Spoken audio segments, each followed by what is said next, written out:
Magnetic മെറ്റീരിയലിനെ നമ്മളൊരു മാഗ്നറ്റിൻ്റെ അടുത്തേക്ക് കൊണ്ടുവന്നു കഴിഞ്ഞാൽ, അല്ലെങ്കിൽ ആ ഒരു മാഗ്നറ്റുമായി ഒരു ഫിസിക്കൽ കോണ്ടാക്റ്റ് ഉണ്ടാക്കിക്കഴിഞ്ഞാൽ എന്ത് സംഭവിക്കും? ആ മാഗ്നറ്റിക് മെറ്റീരിയൽ അല്ലെങ്കിൽ ആ മാഗ്നറ്റിക് സബ്സ്റ്റൻസ് മറ്റൊരു മാഗ്നറ്റായിട്ട് മാറും. അങ്ങനെയെങ്കിൽ ആദ്യത്തെ മാഗ്നറ്റ് കാരണം രണ്ടാമത്തെ മാഗ്നറ്റിക് സബ്സ്റ്റൻസിൽ എന്ത് ഇൻഡ്യൂസ് ചെയ്യപ്പെട്ടു? ഒരു മാഗ്നറ്റിസം ഇൻഡ്യൂസ് ചെയ്യപ്പെട്ടു. അതായത് ഒരു മാഗ്നറ്റിക് സബ്സ്റ്റൻസിനെ മാഗ്നറ്റാക്കി മാറ്റാൻ മറ്റൊരു മാഗ്നറ്റിനെ കൊണ്ട് സാധിക്കും. ഇനി എന്താണ് ഈ മാഗ്നറ്റിക് സബ്സ്റ്റൻസസ്, അല്ലെങ്കിൽ എന്താണ് ഈ മാഗ്നറ്റിക് ഒബ്ജക്ട്സ്? മാഗ്നറ്റിക് ഫീൽഡിൻ്റെ പ്രസൻസിൽ മാഗ്നറ്റായി മാറാൻ കഴിവുള്ള സബ്സ്റ്റൻസുകളെ, ഒബ്ജക്റ്റുകളെ വിളിക്കുന്ന പേരാണ് മാഗ്നറ്റിക് സബ്സ്റ്റൻസസ്, അതല്ലെങ്കിൽ മാഗ്നറ്റിക് ഒബ്ജക്ട്സ്. ഈ മാഗ്നറ്റിക് സബ്സ്റ്റൻസുകളുടെ കുറച്ച് പ്രോപ്പർട്ടീസും അവരുമായി ബന്ധപ്പെട്ട, അവരിൽ ഇൻഡ്യൂസ് ചെയ്യപ്പെട്ട മാഗ്നറ്റിസവുമായി ബന്ധമുള്ള കുറച്ച് ഡെഫിനിഷൻസുമാണ് നമ്മളിനി കാണാനായിട്ട്, ചർച്ച ചെയ്യാനായിട്ട് പോകുന്നത്. The magnetic properties of a substance. അവിടെ സബ്സ്റ്റൻസ് എന്നതുകൊണ്ട് ഉദ്ദേശിച്ചത് മാഗ്നറ്റിക് സബ്സ്റ്റൻസ് ആണ്. ഒരു മാഗ്നറ്റിൻ്റെ സഹായത്തോടു കൂടി, അല്ലെങ്കിൽ ഒരു മാഗ്നറ്റിക് ഫീൽഡിൻ്റെ സഹായത്തോടു കൂടി ഒരു സബ്സ്റ്റൻസിന് മാഗ്നറ്റായി മാറാൻ കഴിയുന്നുണ്ടെങ്കിൽ അത്തരത്തിലുള്ള സബ്സ്റ്റൻസുകൾ വിളിക്കുന്ന പേരാണ് മാഗ്നറ്റിക് സബ്സ്റ്റൻസസ്. അവരുടെ പ്രോപ്പർട്ടീസ് നോക്കാം. The magnetic properties of a substance can be studied by explaining some parameters such as. അതായത് ഒരു മാഗ്നറ്റിക് സബ്സ്റ്റൻസ് ഏത് രീതിയിൽ മാഗ്നറ്റായി മാറുന്നു, അതായത് പെട്ടെന്ന് മാഗ്നറ്റായിട്ട് മാറുമോ, അല്ലെങ്കിൽ വളരെ പതുക്കെയാണോ മാഗ്നറ്റായിട്ട് മാറുന്നത്, ഇനി ഇൻഡ്യൂസ് ചെയ്യപ്പെടുന്ന മാഗ്നറ്റിക് ഫീൽഡിൻ്റെ സ്ട്രെങ്ത്ത് എങ്ങനെയാണ്. ചില മാഗ്നറ്റിക് സബ്സ്റ്റൻസസ് മാഗ്നറ്റിക് ഫീൽഡിൽ വെച്ച് കഴിഞ്ഞാൽ വളരെ പെട്ടെന്ന് തന്നെ മാഗ്നറ്റായിട്ട് മാറും. പക്ഷേ ആ മാഗ്നറ്റിക് ഫീൽഡ് നമ്മൾ അവിടെ നിന്ന് റിമൂവ് ചെയ്ത് കഴിഞ്ഞാൽ വളരെ പെട്ടെന്ന് തന്നെ ആ മാഗ്നറ്റിക് സബ്സ്റ്റൻസ് ഡീമാഗ്നറ്റൈസും ചെയ്യും. അത് ശരിക്കും പറഞ്ഞു കഴിഞ്ഞാൽ മാഗ്നറ്റിക് സബ്സ്റ്റൻസിൻ്റെ ഒരു പ്രോപ്പർട്ടിയാണ്. ഇനി ചില ആളുകൾ, ചില മാഗ്നറ്റിക് സബ്സ്റ്റൻസുകൾ മാഗ്നറ്റിക് ഫീൽഡിൽ വെച്ച് കഴിഞ്ഞാൽ വളരെ സ്ട്രോങ് ആയിട്ടുള്ള ഒരു ഇൻഡ്യൂസ്ഡ് മാഗ്നറ്റിസം ഡെവലപ്പ് ചെയ്തെടുക്കും. ചില മാഗ്നറ്റിക് സബ്സ്റ്റൻസുകൾ മാഗ്നറ്റിക് ഫീൽഡിൽ വെച്ച് കഴിഞ്ഞാൽ വളരെ ഫീബിളായിട്ട്, വളരെ ചെറിയ മാഗ്നറ്റിക് ഫീൽഡ് മാത്രമേ അവർ ഇൻഡ്യൂസ് ചെയ്ത് എടുക്കുകയുള്ളൂ. ഇതേപോലെ ഓരോ മാഗ്നറ്റിക് സബ്സ്റ്റൻസുകൾക്കും വേറെ വേറെ പ്രോപ്പർട്ടീസാണ്. ആ പ്രോപ്പർട്ടീസിനെ കുറിച്ച് പഠിക്കണമെങ്കിൽ ഈ 4 ഡെഫിനിഷൻസിനെ കുറിച്ച് നമുക്ക് മുൻപേ അറിവുണ്ടായിരിക്കണം. ഓക്കെ, ഏതൊക്കെയാണ് ആ 4 ഡെഫിനിഷൻസ്, ഏതൊക്കെയാണ് ആ 4 പാരാമീറ്റേഴ്സ്, അതിനെക്കുറിച്ചിട്ടാണ് നമ്മൾ ഇനി ചർച്ച ചെയ്യാനായിട്ട് പോകുന്നത്. ഏറ്റവും ആദ്യം അതിൻ്റെ ഹെഡിങ്ങുകൾ മാത്രം ഒന്ന് നോക്കാം. ഒന്നാമത്തേത് intensity of magnetisation, capital M വെച്ചിട്ടാണ് റെപ്രസെൻറ്റ് ചെയ്യുന്നത്. രണ്ടാമത്തേത് മാഗ്നറ്റിക് ഇൻറ്റൻസിറ്റി വെക്റ്റർ, എച്ച് വെച്ചിട്ടാണ് നമ്മളതിനെ റെപ്രസെൻറ്റ് ചെയ്യുന്നത്. മൂന്നാമത്തേത് മാഗ്നറ്റിക് പെർമിയബിലിറ്റി, മ്യൂ വെച്ചിട്ടാണ് റെപ്രസെൻറ്റ് ചെയ്യുന്നത്. ഇത് എമ്മും ഇത് മ്യൂവുമാണ്. നാലാമത്തേത് മാഗ്നറ്റിക് സസെപ്റ്റബിലിറ്റി, കൈ എന്ന് പറയുന്ന ഒരു സിമ്പൽ വെച്ചിട്ടാണ് നമ്മൾ മാഗ്നറ്റിക് സസെപ്റ്റബിലിറ്റിയെ റെപ്രസെൻറ്റ് ചെയ്യുന്നത്. ഇനി ഓരോ ഡെഫിനിഷൻസും ഓരോ പാരാമീറ്റേഴ്സും എന്താണെന്ന് നമുക്ക് നോക്കാം. നമുക്ക് ആദ്യത്തെ ഡെഫിനിഷൻ നോക്കാം. Intensity of magnetisation, capital M വെച്ചിട്ടാണ് നമ്മളതിനെ റെപ്രസെൻറ്റ് ചെയ്യുന്നത്. എന്താണ് ഇൻറ്റൻസിറ്റി ഓഫ് മാഗ്നറ്റൈസേഷൻ? അത് മനസ്സിലാകണമെങ്കിൽ ചെറിയൊരു സിറ്റുവേഷൻ പറയാം. എൻ്റെ കയ്യിൽ ഒരു ബാർ മാഗ്നറ്റ് ഉണ്ട്. ആ ബാർ മാഗ്നറ്റിന് ചുറ്റും ഒരു മാഗ്നറ്റിക് ഫീൽഡും ഉണ്ടായിരിക്കും. ഇത്രയും ഭാഗം ആ ബാർ മാഗ്നറ്റിൻ്റെ മാഗ്നറ്റിക് ഫീൽഡാണെന്ന് വിചാരിക്കുക. ആ മാഗ്നറ്റിക് ഫീൽഡിൽ ഞാൻ ഒരു മാഗ്നറ്റിക് മെറ്റീരിയലിനെ വെക്കുന്നു. നിങ്ങൾക്ക് ഇഷ്ടമുള്ള ഒരു മുട്ടുസൂചിയോ അല്ലെങ്കിൽ ഒരു സേഫ്റ്റി പിന്നോ അങ്ങനെ എന്തെങ്കിലും മാഗ്നറ്റായിട്ട് മാറാൻ കഴിവുള്ള എന്തെങ്കിലും ഒരു മെറ്റീരിയൽ, എന്തെങ്കിലും ഒരു സബ്സ്റ്റൻസിന് വെക്കുന്നു. അങ്ങനെയെങ്കിൽ ആ വെക്കുന്ന സബ്സ്റ്റൻസ് എന്തായിട്ട് മാറും? ഒരു മാഗ്നറ്റായിട്ട് മാറും. ഒരു ഇൻഡ്യൂസ്ഡ് മാഗ്നറ്റിസം ആ മെറ്റീരിയലിൽ ഡെവലപ്പ് ചെയ്യും.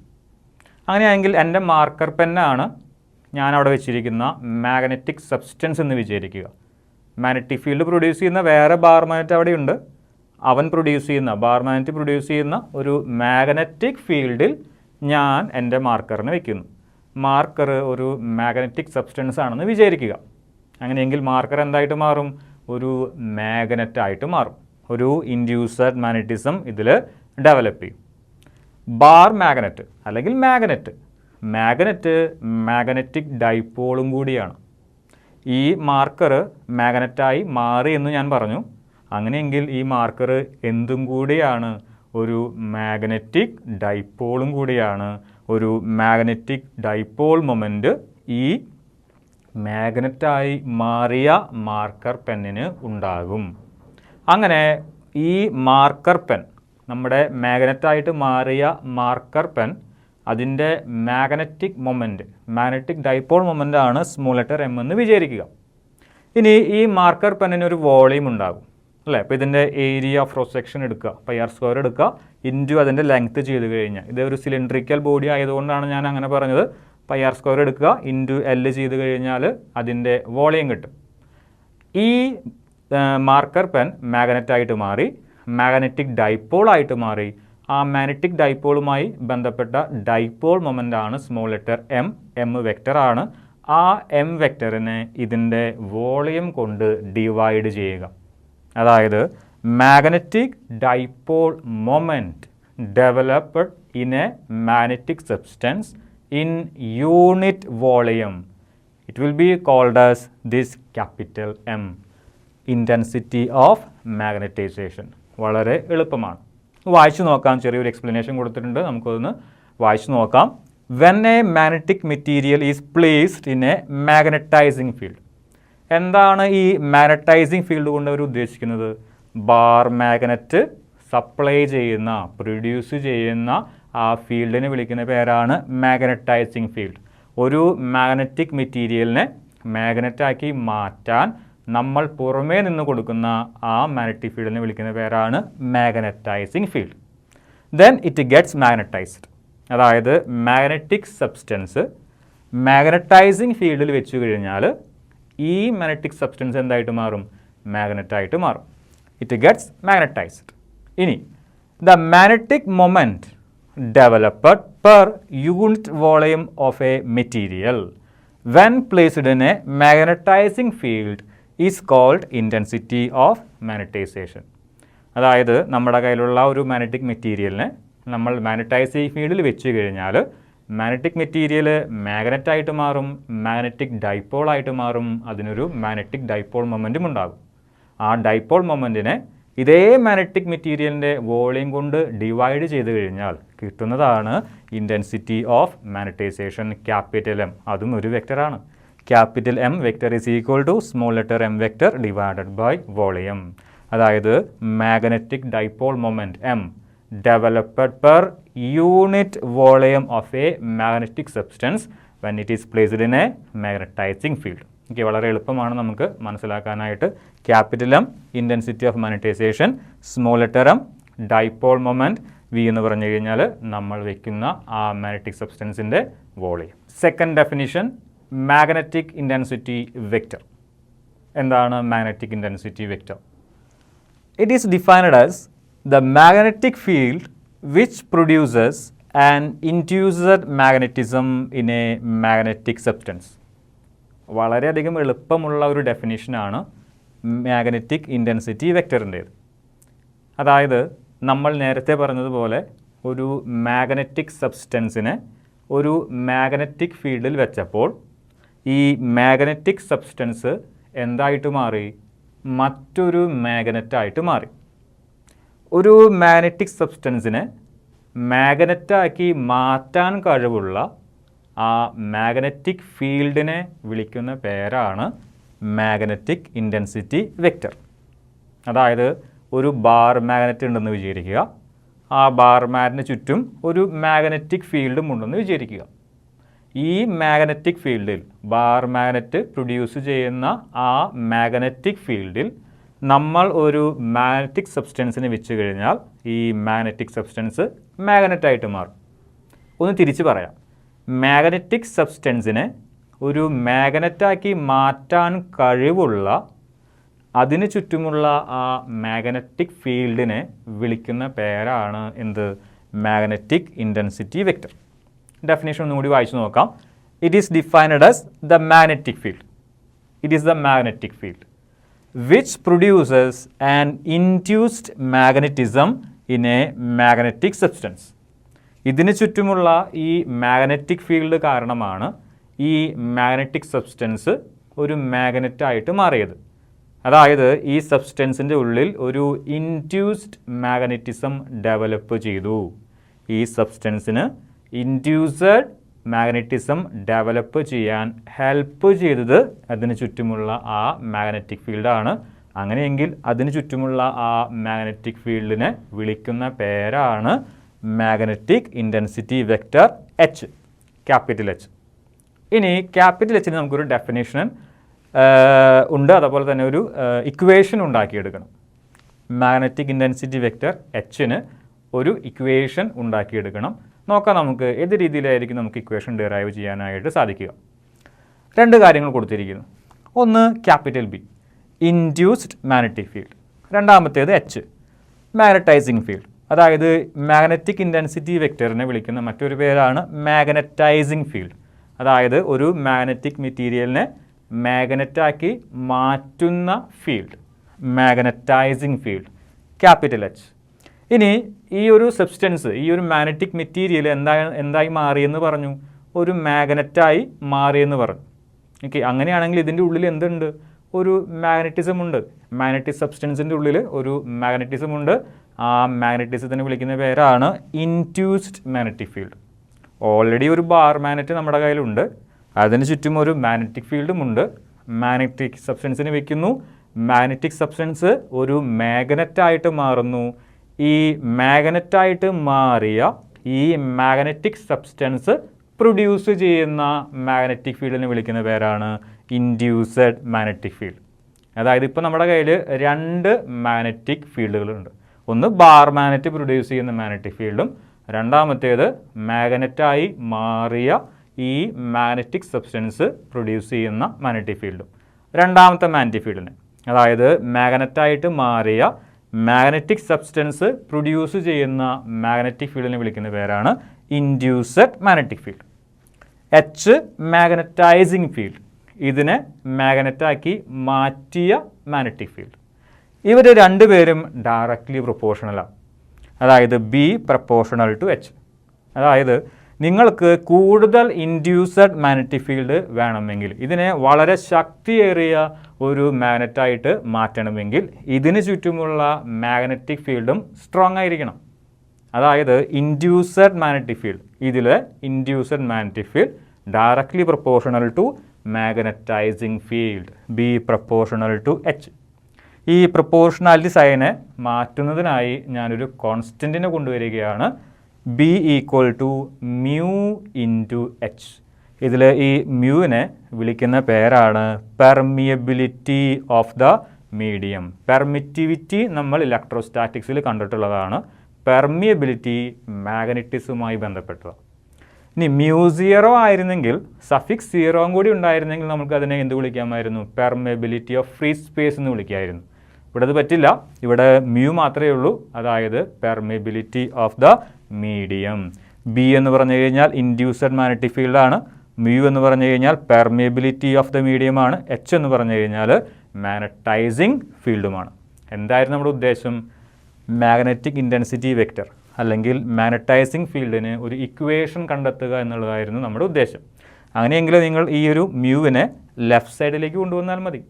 അപ്പോൾ എച്ച് ഈസ് ഈക്വൽ ടു എന്ത് വരും? ബി ഡിവൈഡഡ് ബൈ മ്യൂ എന്ന് വരും. എച്ച് മാഗ്നറ്റിക് ഇൻറ്റൻസിറ്റി വെക്റ്ററാണ്. ബി എന്ന് പറഞ്ഞു കഴിഞ്ഞാൽ മാഗ്നറ്റിക് സബ്സ്റ്റൻസിൽ ഇൻഡ്യൂസ് ചെയ്യപ്പെട്ട മാഗ്നറ്റിസമാണ് അല്ലെങ്കിൽ ഇൻഡ്യൂസ്ഡ് മാഗ്നറ്റിക് ഫീൽഡാണ്. മ്യൂ എന്ന് പറഞ്ഞു കഴിഞ്ഞാൽ പെർമിയബിലിറ്റി ഓഫ് ദ മീഡിയവുമാണ്. ഇത്രയും കാര്യങ്ങളാണ് നമുക്ക് രണ്ടാമത്തെ ഡെഫിനിഷന് കീഴിൽ പറയാനായിട്ടുള്ളത്. അടുത്ത ഡെഫിനിഷൻ മാഗ്നറ്റിക് പെർമിയബിലിറ്റിയാണ്. തൊട്ട് മുമ്പിലെ ഡെഫിനിഷൻ നമ്മൾ കണ്ടതാണ്. മ്യൂ എന്ന് പറയുന്ന ഒരു ക്വാണ്ടിറ്റിയെ വിളിക്കുന്ന പേരാണ് മാഗ്നറ്റിക് പെർമിയബിലിറ്റി. നേരത്തെ കണ്ട ഒരു ഡെഫിനിഷൻ അനുസരിച്ച് നമുക്ക് വേണമെങ്കിൽ induced magnetic field equal to mu into magnetising field എന്ന് എഴുതാൻ പറ്റും. അതായത് B is equal to mu into H. അതിൽ ബി എന്ന് പറയുന്നത് മാഗ്നറ്റിക് സബ്സ്റ്റൻസിൽ, ഇതൊരു മാഗ്നറ്റിക് സബ്സ്റ്റൻസ് ആണെങ്കിൽ അതിൽ ഇൻഡ്യൂസ് ചെയ്യപ്പെടുന്ന മാഗ്നറ്റിക് ഫീൽഡാണ്. മ്യൂ എന്ന് പറയുന്നതാണ് നമ്മുടെ ടോപ്പിക്ക്, മാഗ്നറ്റിക് പെർമിയബിലിറ്റി. അതൊരു പ്രൊപ്പോർഷണാലിറ്റി കോൺസ്റ്റൻ്റ് ആയിരുന്നു. എച്ച് എന്ന് പറയുന്നത് മാഗ്നറ്റൈസിങ് ഫീൽഡാണ്. ഒരു മാഗ്നറ്റിക് മെറ്റീരിയലിനെ മാഗ്നറ്റാക്കി മാറ്റാൻ നമ്മൾ കൊടുക്കുന്ന ഫീൽഡ്, മാഗ്നറ്റൈസിങ് ഫീൽഡ്. അങ്ങനെയാണെങ്കിൽ B equal to mu H എന്ന് എഴുതാം. അതിൽ മ്യൂ ഇസ് ഈക്വൽ ടു എന്താണ്? എച്ചിനെ ലെഫ്റ്റിലേക്ക് കൊണ്ടുവന്നാൽ മതി. എന്ത് കിട്ടും നമുക്ക്? Mu is equal to B divided by H എന്ന് കിട്ടും. അതായത് മ്യൂ എന്ന് പറയുന്നത് ഒരു റേഷ്യോ ആണ്. ന്യൂമറേറ്ററിൽ കിടക്കുന്നത് ആരാണ്? നമുക്ക് മാഗ്നറ്റിക് സബ്സ്റ്റൻസ് വഴി കിട്ടിയ ഇൻഡ്യൂസ്ഡ് മാഗ്നറ്റിക് ഫീൽഡാണ്. ഡിനോമിനേറ്ററിൽ കിടക്കുന്നത് ആരാ? Magnetizing field. അങ്ങനെയെങ്കിൽ നിങ്ങൾക്ക് സുഖമായി ഈ ഒരു മാഗ്നറ്റിക് പെർമിയബിലിറ്റിയെ ഡിഫൈൻ ചെയ്യാനായിട്ട് സാധിക്കും. Magnetic permeability, it is the ratio of magnetic field inside the specimen, അതായത് induced magnetic field to the magnetising field, അതായത് എച്ച്. മ്യൂ എന്ന് പറയുന്നത് ബിയുടെയും എച്ചിൻ്റെയും ഒരു റേഷ്യോ ആണ്. വളരെ സിമ്പിളായിട്ട് നിങ്ങൾക്ക് ആ മാഗ്നറ്റിക് പെർമിയബിലിറ്റിയെ ഡിഫൈൻ ചെയ്യാനായിട്ട് സാധിക്കും. ഇനി magnetic permeability of the medium ആണ് മ്യൂ എന്ന് പറയുന്നത്. അതായത് മ്യൂ ആർ, മ്യൂ സീറോ. ഇതേപോലെ നമുക്ക് 3 തരത്തിലുള്ള പെർമിയബിലിറ്റി ഉണ്ട്. മ്യൂ എന്ന് പറയുന്നത് പെർമിയബിലിറ്റി ഓഫ് ദ മീഡിയം ആണ്. മ്യൂ ആർ എന്ന് പറയുന്നത് റിലേറ്റീവ് പെർമിയബിലിറ്റിയാണ്. മ്യൂ സീറോ എന്ന് പറയുന്നത് പെർമിയബിലിറ്റി ഓഫ് ഫ്രീ സ്പേസുമാണ്. ഈ 3 ആളുകളെയും തമ്മിൽ നമുക്ക് വേണമെങ്കിൽ ഒന്ന് ബന്ധിപ്പിക്കാം. അതായത് mu R relative permeability is equal to mu divided by mu zero. ഈ രീതിയിൽ നിങ്ങൾക്ക് ഈ 3 ടൈപ്പ് പെർമിയബിലിറ്റീസിനെയും കണക്ട് ചെയ്യാനായിട്ട് സാധിക്കും. അതായത് നമ്മൾ ആദ്യത്തെ 1-2 ചാപ്റ്ററുകളിലൊക്കെ ഒരു relative permittivity of the medium, permittivity of the free space ഒക്കെ കണ്ടതാണ്. അവിടെ നമ്മൾ എപ്സിലോൺ എന്ന് പറയുന്ന ഒരു സിമ്പൽ ഉപയോഗിച്ചിട്ടായിരുന്നു പെർമിറ്റിവിറ്റിയെ റെപ്രസെൻറ്റ് ചെയ്തിരുന്നത്. അതായത് നിങ്ങൾക്ക് വേണമെങ്കിൽ epsilon R relative permittivity is equal to permittivity of the medium divided by permittivity of free space എന്ന് എഴുതാം. അതായത് relative permittivity is equal to permittivity of the medium divided by permittivity of the free space. അതേപോലെ തന്നെ നമുക്ക് പെർമിയബിലിറ്റിയും എഴുതാം. Relative permeability is equal to permeability of the medium divided by permeability of free space. ഇത്രയും കാര്യങ്ങളാണ് നമുക്ക് magnetic പെർമിയബിലിറ്റിയുടെ കീഴിൽ പറയാനുള്ളത്. ഇനി നമുക്ക് 4th ഡെഫിനിഷൻ നോക്കാം, മാഗ്നറ്റിക് സസെപ്റ്റിബിലിറ്റി. നമ്മൾ മുന്നേ പഠിച്ച 2 ഡെഫിനിഷനുമായി ബന്ധമുള്ളതാണ് നമ്മുടെ 4ാമത്തെ ഡെഫിനിഷൻ, മാഗ്നറ്റിക് സസെപ്റ്റിബിലിറ്റി. ഏറ്റവും ആദ്യത്തെ ഡെഫിനിഷൻ ഇതായിരുന്നു, intensity of magnetisation. Capital M എന്ന് പറയുന്ന ലെറ്റർ ഉപയോഗിച്ചിട്ടാണ് നമ്മളതിനെ റെപ്രസെൻറ്റ് ചെയ്തിരുന്നത്. Capital M is equal to M divided by V. ഇതായിരുന്നു നമ്മുടെ ഫോർമുല. അതായത് ഒരു മാഗ്നറ്റിക് മെറ്റീരിയൽ നമ്മളൊരു മാഗ്നറ്റിക് ഫീൽഡിൽ വെച്ച് കഴിഞ്ഞാൽ ആ മാഗ്നറ്റിക് മെറ്റീരിയൽ മാഗ്നറ്റായിട്ട് മാറും. ഒരു ഇൻഡ്യൂസ്ഡ് മാഗ്നറ്റിസം അതിൽ ഡെവലപ്പ് ചെയ്യും. അത് മാഗ്നറ്റായിട്ട് മാറുക മാത്രമല്ല, ഒരു മാഗ്നറ്റിക് ഡൈപോളായിട്ട് ആക്ട് ചെയ്യുകയും ചെയ്യും. മാഗ്നറ്റിക് ഡൈപോളുമായി ബന്ധപ്പെട്ട ഒരു ക്വാണ്ടിറ്റിയാണ് മാഗ്നറ്റിക് ഡൈപോൾ മൊമെൻറ്റ്. ഇപ്പോൾ എൻ്റെ കയ്യിലുള്ള മാർക്കർ, നമ്മൾ സാധാരണ എടുക്കാറുള്ള പോലെ ഒരു എക്സാമ്പിൾ, എൻ്റെ കയ്യിലുള്ള ഒരു മാർക്കർ ഇതൊരു മാഗ്നറ്റിക് സബ്സ്റ്റൻസ് ആണെന്ന് വിചാരിക്കുക.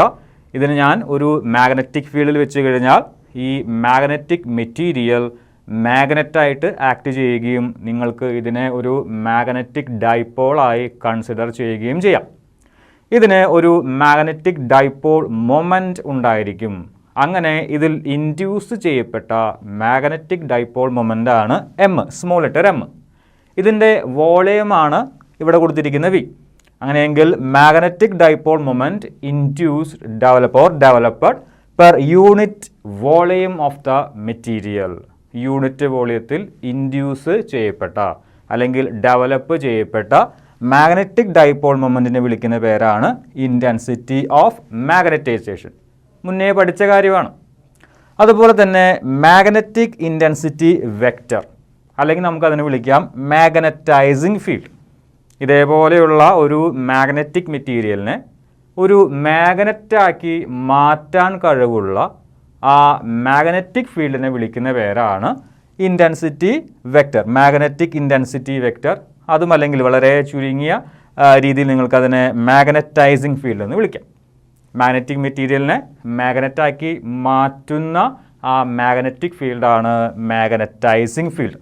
ചുരുക്കി നമുക്ക് മാഗ്നറ്റൈസിങ് ഫീൽഡ് എന്ന് വിളിക്കാം. ഈ രണ്ട് ആളുകളും തമ്മിൽ എങ്ങനെയാണ് ബന്ധമുള്ളത് നോക്കാം നമുക്ക്. എം പ്രപ്പോർഷണൽ ടു എച്ച്, അതായത് intensity of magnetisation is directly proportional to magnetising field. നിങ്ങളൊന്ന് ആലോചിച്ച് നോക്കുക, ഇതിപ്പോൾ ഒരു മാഗ്നറ്റിക് മെറ്റീരിയലാണ്. ഞാൻ വളരെ സ്ട്രോങ് ആയിട്ടുള്ള ഒരു മാഗ്നറ്റൈസിങ് ഫീൽഡ് കൊടുത്തു കഴിഞ്ഞാൽ, ഇതിനെ മാഗ്നറ്റാക്കി മാറ്റാൻ കഴിവുള്ള വളരെ സ്ട്രോങ് ആയിട്ടുള്ള ഒരു മാഗ്നറ്റൈസിങ് ഫീൽഡ് കൊടുത്തു കഴിഞ്ഞാൽ ഇത് വളരെ ശക്തനായിട്ടുള്ള ഒരു മാഗ്നറ്റായിട്ട് മാറും. അതായത് ഇതിൻ്റെ ഇൻഡ്യൂസ്ഡ് ഡൈപോൾ മൊമെൻറ്റ് വളരെയധികം കൂടുതലായിരിക്കും. ഞാൻ ചെറിയൊരു സീക്വൻസ് പോലെ എഴുതാം. നമ്മൾ മാഗ്നറ്റൈസിങ് ഫീൽഡ് കൂട്ടുന്നു, അതിനനുസരിച്ച് ഇൻഡ്യൂസ്ഡ് ഡൈപോൾ മൊമെൻറ്റും കൂടും, അതിനനുസരിച്ച് ക്യാപിറ്റൽ എമ്മും അവിടെ കൂടും. ഞാൻ വളരെ സ്ട്രോങ് ആയിട്ടുള്ള ഒരു മാഗ്നറ്റൈസിങ് ഫീൽഡാണ് കൊടുക്കുന്നതെങ്കിൽ എൻ്റെ കയ്യിലുള്ള മാഗ്നറ്റിക് മെറ്റീരിയൽ വളരെ സ്ട്രോങ് ആയിട്ടുള്ള മാഗ്നറ്റായി മാറുകയും അതിൻ്റെ ഇൻഡ്യൂസ്ഡ് മാഗ്നറ്റിക് ഡൈപോൾ മൊമെൻറ്റ് കൂടുകയും ചെയ്യും. ഇൻഡ്യൂസ്ഡ് മാഗ്നറ്റിക് ഡൈപോൾ മൊമെൻറ്റ് കൂടിക്കഴിഞ്ഞാൽ ഓട്ടോമാറ്റിക്കായിട്ട് ക്യാപിറ്റൽ എം, അതായത് ഇൻറ്റൻസിറ്റി ഓഫ് മാഗ്നറ്റൈസേഷനും കൂടും. സീക്വൻസ് ആയിട്ട് എഴുതുകയാണെങ്കിൽ when H increases small letter M increases then capital M increases. Centre ഭാഗം നമ്മൾ മാറ്റി നിർത്തി കഴിഞ്ഞാൽ മാഗ്നറ്റൈസിങ് ഫീൽഡ് കൂടുന്നതിനനുസരിച്ച് ഇൻറ്റൻസിറ്റി ഓഫ് മാഗ്നറ്റൈസേഷനും കൂടും. അല്ലെങ്കിൽ എമ്മും എച്ചും ഡയറക്ട്ലി പ്രപ്പോർഷണൽ ആണ്. അത് തന്നെയാണ് ഞാനിവിടെ എഴുതിയിരിക്കുന്നത്. M is directly proportional to H, അതായത് intensity of magnetisation is directly proportional to magnetising field. ഈ ഒരു പ്രപ്പോർഷണാലിറ്റി സൈനിനെ മാറ്റുന്നതിനായി ഞാനൊരു കോൺസ്റ്റൻറ്റിനെ ഇൻട്രൊഡ്യൂസ് ചെയ്യുകയാണ്. ആ കോൺസ്റ്റൻ്റ് ആണ് നമ്മുടെ ടോപ്പിക്ക് മാഗ്നറ്റിക് സസെപ്റ്റിബിലിറ്റി. കൈ എന്നാണ് അതിനെ വിളിക്കുന്നത്. കൈ, എം ഈസ് ഈക്വൽ ടു കൈ ഇൻറ്റു എച്ച്. അതിൽ എം എന്ന് പറഞ്ഞു കഴിഞ്ഞാൽ ഇൻറ്റൻസിറ്റി ഓഫ് മാഗ്നറ്റൈസേഷൻ ആണ്, കൈ എന്ന് പറഞ്ഞു കഴിഞ്ഞാൽ മാഗ്നറ്റിക് സസെപ്റ്റിബിലിറ്റി ആണ്, എച്ച് എന്ന് പറഞ്ഞു കഴിഞ്ഞാൽ magnetizing ഫീൽഡുമാണ്.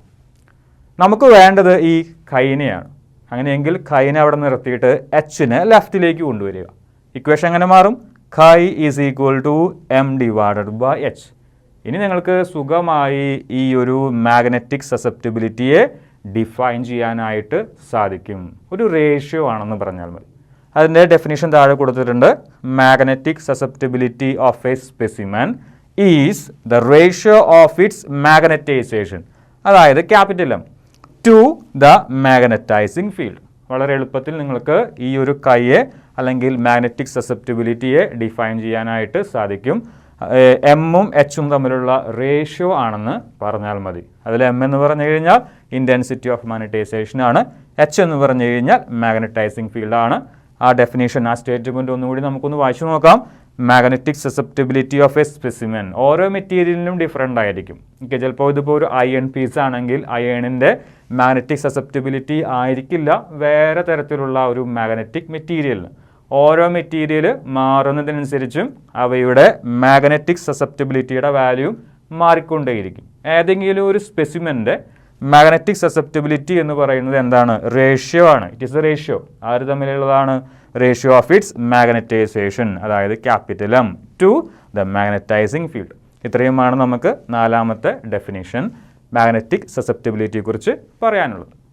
Relation between permeability and susceptibility. നമ്മൾ 4 ഡെഫിനിഷൻ പഠിച്ചു. അതിൽ പറഞ്ഞ കാര്യങ്ങളാണ് എന്താണ് പെർമിയബിലിറ്റി, എന്താണ് സസെപ്റ്റിബിലിറ്റി. ഇവർ രണ്ടുപേരും തമ്മിൽ എന്തെങ്കിലും തരത്തിലുള്ള റിലേഷനുണ്ടോ? അതാണ് നമ്മുടെ ചർച്ചാ വിഷയം. ടോപ്പിക് അത് തന്നെയാണ്, relation between permeability and susceptibility. അതിന് വേണ്ടിയിട്ട് നിങ്ങളൊരു സോളിനോയിഡിനെ കൺസിഡർ ചെയ്യണം. കറണ്ട് ഒഴുകുന്ന ഒരു സോളിനോയിഡിനെ കൺസിഡർ ചെയ്യണം. ആ സോളിനോയിഡിൻ്റെ ഉള്ളിൽ നമ്മളൊരു മാഗ്നറ്റിക് സബ്സ്റ്റൻസും വെച്ചിട്ടുണ്ടെന്ന് വിചാരിക്കുക. ഞാൻ വളരെ ചെറിയൊരു സോളിനോയിഡ് ഇവിടെ വരച്ചിട്ടുണ്ട്. ഒരു ബ്ലൂ കളറിലൊരു സോളിനോയിഡ് വരച്ചിട്ടുണ്ട്. ആ സോളിനോയിഡിൻ്റെ ഉള്ളിൽ കൂടി ഒരു കറൻറ്റും പോകുന്നുണ്ട്. ഐ എന്ന് പറയുന്ന ഒരു കറൻറ്റും പോകുന്നുണ്ട്. ആ സോളിനോയിഡിൻ്റെ ഉള്ളിൽ ഒരു മാഗ്നറ്റിക് ഫീൽഡ് ഉണ്ടായിരിക്കും. ഇവിടെ ഈ കറൻറ്റ് ഒഴുകുന്നത് കാരണമാണ് ആ സോളിനോയിഡ് ഒരു മാഗ്നറ്റായിട്ട് ആക്ട് ചെയ്യുന്നതും ആ സോളിനോയിഡിൻ്റെ ഉള്ളിൽ ഒരു മാഗ്നറ്റിക് ഫീൽഡ് പ്രൊഡ്യൂസ് ചെയ്യുന്നത്. ഇനി ആ സോളിനോയിഡിൻ്റെ ഉള്ളിൽ തന്നെ നമ്മളൊരു മാഗ്നറ്റിക് മെറ്റീരിയലിനെ വെക്കുകയാണ്. മാഗ്നറ്റിക് മെറ്റീരിയൽ ഈ മാഗ്നറ്റിക് ഫീൽഡിൽ വെച്ച് കഴിഞ്ഞാൽ, മാഗ്നറ്റിക് ഫീൽഡ് എന്നതുകൊണ്ട് ഉദ്ദേശിക്കുന്നത് സോളിനോയിഡിൻ്റെ ഉൾഭാഗമാണ്. കറണ്ട് ഒഴുകുന്നത് കൊണ്ട് സോളിനോയിഡ് ഒരു മാഗ്നറ്റായിട്ട് ആക്ട് ചെയ്യും. ആ സോളിനോയിഡിൻ്റെ ഉള്ളിലും ഒരു മാഗ്നറ്റിക് ഫീൽഡ് ഉണ്ടായിരിക്കും. ആ മാഗ്നറ്റിക് ഫീൽഡിലാണ് നമ്മൾ ആ മാഗ്നറ്റിക് മെറ്റീരിയലിനെ വെക്കുന്നത്. നേരത്തെ നമ്മൾ പഠിച്ചതുപോലെ ഒരു മാഗ്നറ്റിക് മെറ്റീരിയൽ മാഗ്നറ്റിക് ഫീൽഡിൽ വെച്ച് കഴിഞ്ഞാൽ ആ മെറ്റീരിയൽ ഒരു മാഗ്നറ്റായിട്ട് ആക്ട് ചെയ്യുകയും അവൻ സ്വന്തമായി മാഗ്നറ്റിക് ഫീൽഡ് പ്രൊഡ്യൂസ് ചെയ്യുകയും ചെയ്യും. അങ്ങനെയെങ്കിൽ രണ്ട് തരത്തിലുള്ള മാഗ്നറ്റിക് ഫീൽഡ് നിങ്ങൾക്ക് ലഭിക്കും. ഒന്ന് കറണ്ട് കാരണമുണ്ടാകുന്ന മാഗ്നറ്റിക് ഫീൽഡ്, രണ്ടാമത്തേത് ഈ മാഗ്നറ്റിക് മെറ്റീരിയൽ മാഗ്നറ്റായി മാറിയതിന് ശേഷം നിങ്ങൾക്ക് ലഭിക്കുന്ന മാഗ്നറ്റിക് ഫീൽഡ്. അങ്ങനെയെങ്കിൽ resultant magnetic field B equal to BO + BM. ചെറിയൊരു സെൻറ്റൻസ് കൂടി മുകളിൽ എഴുതിയിട്ടുണ്ട്. Let a magnetic material is kept in a solenoid.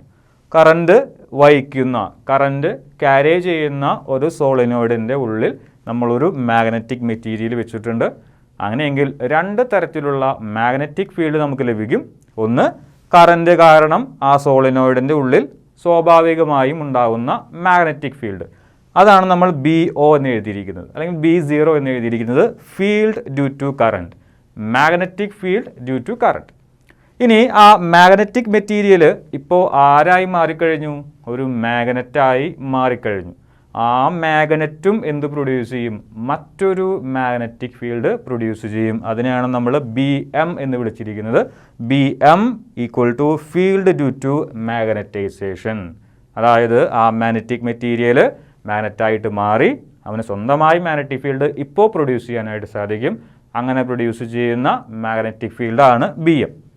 Resultant field capital B is equal to BO + BM. രണ്ട് ഫീൽഡുകളെയും തമ്മിൽ നമ്മൾ എന്ത് ചെയ്യണം? ആഡ് ചെയ്യണം, ടോട്ടൽ മാഗ്നറ്റിക് ഫീൽഡ് കിട്ടുന്നതിനായി. ഇനി BO അല്ലെങ്കിൽ B0 എന്താണെന്ന് പറഞ്ഞു? ഫീൽഡ് ഡ്യൂ ടു കറണ്ട് ആണ്. കറണ്ട് കാരണം, ആ സോളിനോയിഡിൻ്റെ ഉള്ളിൽ കൂടി പോകുന്ന കറണ്ട് കാരണം ഉണ്ടാകുന്ന മാഗ്നറ്റിക് ഫീൽഡ്. ശരിക്കും അത് ആർക്ക് പ്രൊപ്പോർഷണൽ ആണ്? BO അല്ലെങ്കിൽ B0 പ്രൊപ്പോർഷണൽ ടു H. എന്താണെന്ന് അറിയാം നമുക്ക്? മാഗ്നറ്റൈസിങ് ഫീൽഡാണ്. അതായത് ആ മാഗ്നറ്റിക് മെറ്റീരിയലിനെ മാഗ്നറ്റാക്കി മാറ്റാൻ കഴിവുള്ള ഫീൽഡാണ് H. മാഗ്നറ്റൈസിങ് ഫീൽഡാണ്. BO എന്ന് പറയുന്നത് കറണ്ട് കാരണം ഉണ്ടാകുന്ന ആ മാഗ്നറ്റിക് ഫീൽഡാണ്. ശരിക്കും ഈ രണ്ട് ആളുകളും ഡയറക്റ്റ്ലി പ്രൊപ്പോർഷണലാണ്. BO proportional to H or BO equal to μ0 into H. ഇതിൽ ഈ μ0 എന്ന് പറയുന്നത് എന്താ? ശരിക്കും പെർമിയബിലിറ്റി ഓഫ് ഫ്രീ സ്പേസ് ആണ്. BO അല്ലെങ്കിൽ B0 ഈക്വൽ ടു μ0H. ഒരു ഇക്വേഷൻ നമുക്ക് ലഭിച്ചു. ഇനി രണ്ടാമത് നോക്കാം, BM എന്ന് പറയുന്നത് ശരിക്കും എന്താണ്? മാഗ്നറ്റിക് മെറ്റീരിയൽ, മാഗ്നറ്റായിട്ട് മാറിയ മാഗ്നറ്റിക് മെറ്റീരിയൽ പ്രൊഡ്യൂസ് ചെയ്യുന്ന മാഗ്നറ്റിക് ഫീൽഡാണ്. അതാണ് BM, which is proportional to capital M. BM proportional to capital M or BM equal to μ0 into capital M. അതായത് നമ്മളൊരു നേരത്തെ പറഞ്ഞതാണ്, ക്യാപിറ്റൽ M എന്തായിരുന്നു? മാഗ്നറ്റൈസേഷൻ ഇൻറ്റൻസിറ്റി ആയിരുന്നു. അതായത് capital M is equal to small letter m divided by V. എത്രത്തോളം magnetic dipole moment അല്ലെങ്കിൽ magnetic moment unit വോളിയത്തിൽ ഡെവലപ്പ് ചെയ്യുന്നുണ്ടോ അതിനെ വിളിച്ചിരുന്ന പേരാണ് ക്യാപിറ്റൽ എം. ഇതൊക്കെ നമ്മൾ മുന്നേ പഠിച്ച കാര്യങ്ങളാണ്. ഓക്കെ, അപ്പോൾ B M proportional to capital M or B M equal to μ0 into capital M. അതായത് B0യ്ക്ക് നമുക്കൊരു ഇക്വേഷൻ കിട്ടി, ബി എമ്മിനും നമുക്കൊരു ഇക്വേഷൻ കിട്ടി. ഈ രണ്ട് ഇക്വേഷൻസും നേരെ മുകളിലുള്ള ഇക്വേഷൻസിൽ നമ്മൾ സബ്സ്റ്റിറ്റ്യൂട്ട് ചെയ്യാനായിട്ട് പോകുന്നു. Then B equal to μ0h, ബിഒയ്ക്ക് പകരം μ0h പ്ലസ് μ0m. μ0 കോമൺ ആണ്, ഞാൻ പുറത്തെടുത്തിരിക്കുന്നു. μ0 into h plus M, that is equation 1. ഇനി ഇക്വേഷൻ 1നെ ഞാൻ h കൊണ്ട് ഡിവൈഡ് ചെയ്യുക. h എന്ന് പറഞ്ഞു കഴിഞ്ഞാൽ എന്താണ്? മാഗ്നറ്റൈസിങ് ഫീൽഡാണ്. സോ ലെഫ്റ്റ് സൈഡ് ബി ആണ്, right side μ0 into h plus M ആണ്. അങ്ങനെയെങ്കിൽ ലെഫ്റ്റ് സൈഡിനെ h കൊണ്ട് ഡിവൈഡ് ചെയ്യുമ്പോൾ എന്ത് ലഭിക്കും? ബി ബൈ എച്ച് കിട്ടും, ഈക്വൽ ടു μ0 ഇൻറ്റു h കൊണ്ട് ഡിവൈഡ് ചെയ്യും. രണ്ട് ടേമുകളുണ്ട്, രണ്ട് ടേമുകളെയും h കൊണ്ട് ഡിവൈഡ് ചെയ്യണം. h by H plus M divided by H. h divided by H എത്രയാണ്? 1 ആണ്. അങ്ങനെയെങ്കിൽ B divided by H is equal to μ0 into 1 plus M divided by H. ഇനി B by H is equal to mu ആണെന്നും M divided by H is equal to chi ആണെന്നും നമുക്കറിയാം. ഈ രണ്ട് അറിയാവുന്ന കാര്യങ്ങളും നമ്മൾ നേരെ മുകളിലുള്ള ഇക്വേഷൻസിൽ സബ്സ്റ്റിറ്റ്യൂട്ട് ചെയ്യാം. അല്ലെങ്കിൽ ബി ബൈ എച്ചിന് എന്ത് കൊടുക്കാം? മ്യൂ കൊടുക്കാം. മ്യൂ എന്ന് പറഞ്ഞു കഴിഞ്ഞാൽ എന്താണ്? പെർമേബിലിറ്റി ഓഫ് എ മീഡിയം ആണ്. ഇനി M by H is equal to chi, ഇവിടെ കിടക്കുന്നുണ്ട്. എം ഡിവൈഡഡ് ബൈ എച്ചിന് കൈയും കൊടുക്കാം. കൈ എന്താണ്? സസെപ്റ്റിബിലിറ്റി ആണ്, മാഗ്നറ്റിക് സസെപ്റ്റിബിലിറ്റി ആണ്. അങ്ങനെയാണെങ്കിൽ ഈ ഒരു ഇക്വേഷൻ എങ്ങനെ മാറും? Mu equal to μ0 into 1 plus chi. ഇനി μ0നെ ലെഫ്റ്റ് സൈഡിലേക്ക് കൊണ്ടുവരണം. Mu divided by μ0 is equal to 1 plus chi. ഈ മ്യൂ ഡിവൈഡഡ് ബൈ μ0 എന്താണ്? നമ്മൾ ഈ പെർമിയബിലിറ്റി പറഞ്ഞപ്പോൾ ഒരു ഇക്വേഷൻ നമ്മൾ ഒന്ന് ഓർത്തെടുത്തിരുന്നു. Relative permeability mu R equal to mu divided by μ0. അതായത് mu R equal to mu by μ0. Equation mu by μ0 എന്ത് കൊടുക്കാം? മ്യൂ ആർ കൊടുക്കാം. Mu R is equal to 1 plus chi. അതിൽ മ്യൂ ആർ എന്ന് പറഞ്ഞു കഴിഞ്ഞാൽ എന്താണ്? റിലേറ്റീവ് പെർമിയബിലിറ്റി ആണ്. മ്യൂ എന്ന് പറഞ്ഞു കഴിഞ്ഞാൽ എന്താണ്? Permeability of a medium. μ0 permeability of free space. Okay, mu ആറും μ0 തമ്മിലുള്ള ഒരു റിലേഷൻ നേരത്തെ പറഞ്ഞിട്ടുള്ളതാണ്. Mu R equal to mu divided by μ0. Okay, അതായത് മ്യൂ ബൈ μ0ന് പകരം എന്ത് എഴുതാം? മ്യൂ ആർ എഴുതാം, which is equal to 1 plus chi. ഇതാണ് നമ്മുടെ ആ ഒരു പെർമിയബിലിറ്റിയും സസെപ്റ്റിബിലിറ്റിയും തമ്മിലുള്ള മാത്തമെറ്റിക്കൽ റിലേഷൻ. ഇതിൽ മ്യൂ ആറിന് നമുക്ക് റിലേറ്റീവ് പെർമിയബിലിറ്റി എന്നാണ് വിളിക്കാൻ സാധിക്കുക. കൈ എന്ന് പറഞ്ഞു കഴിഞ്ഞാൽ മാഗ്നറ്റിക് സസെപ്റ്റിബിലിറ്റിയും ആണ്.